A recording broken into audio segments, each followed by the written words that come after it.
আজকে হচ্ছে চকলেট ফ্লেভারের রসমালাই আর হচ্ছে অরেঞ্জ কেক। আচ্ছা, বাঙালি মেয়ে তো শাড়ি পরতেই হবে তাই না?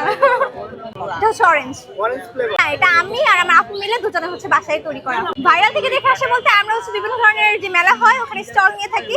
তো যেহেতু এখানে স্টলের মানে মেলার মতো পরিণত হয়েছে তো আমরা এখানে আর কি আসি। আমি হচ্ছে পড়াশোনা করি, এবার এইচএসসি এক্সাম দিচ্ছি আর কি ইন্টারে। ইউটিউব দেখে। ইউটিউব দেখে? হ্যাঁ, ছোটবেলা থেকে আস্তে আস্তে ট্রাই করতে করতে হয়েছে। এই যে মানে আপনার কেক দিয়ে আকর্ষণ করবে। আমি চাই হচ্ছে কেক দিয়ে আকর্ষণ করতে, কারণ কেকের টেস্ট ভালো না হলে তো কেউ আর আসবে না, তাই না? তিনটা আনছিলাম, তিনটা কি কি? রসমালাই আর হচ্ছে চকলেট।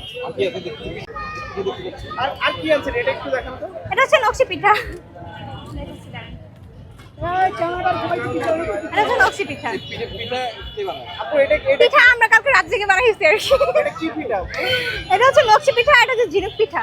এটা কোথাকার বিখ্যাত? নকশি পিঠাটা আমার যতদূর মনে হয় সিলেটে মানে অনেক বেশি প্রচলন আছে, তো ওখান থেকে আর কি শেখা। আমি হচ্ছে মিরপুর যে 14তে গভর্নমেন্ট ভাষান্টে কলেজ আছে ওখানে। আচ্ছা, অবশ্যই ভালো দিক। এই যে সবাই করতেছে শুধু শুধু পারতেন নাকি? আপনিও এখন জানতে পারতেন? বলে না যে মানুষ তো ট্রেন্ডিং এ গা ভাসায়, তো যেহেতু ট্রেন্ডে চলতেছে তাই অবশ্যই মানুষ ওই ট্রেন্ড ফলো করতেছে। এটাই আচ্ছা, আপনার কি প্ল্যানিংটা কি আছে? আপনার ভবিষ্যৎ পরিকল্পনা? ভবিষ্যৎ পরিকল্পনা বলতে আমার নিজের মানে উদ্যোক্তা হয় কিছু একটা বিজনেস এগুলো করার আর কি, চাকরি করার কোনো ইচ্ছা নেই। আচ্ছা, এই যে আপনার এই যে ফ্যামিলি থেকে কেমন সাপোর্ট? হ্যাঁ, অবশ্যই সাপোর্ট করে। আমার আম্মুরা হচ্ছে এখানে গিয়ে দিয়ে আসছে আর কি, আগে দিয়ে আসছে আমাদেরকে। আচ্ছা, কেকটা কি আপনি বানাইছেন না আপনার আম্মু বানাইছেন? সত্যি করে বলুন। কেকটা হচ্ছে আমি আর আমার আপু দুজনে, আমি হেল্প করছি, উনি হচ্ছে বেক করছে, এইটাই।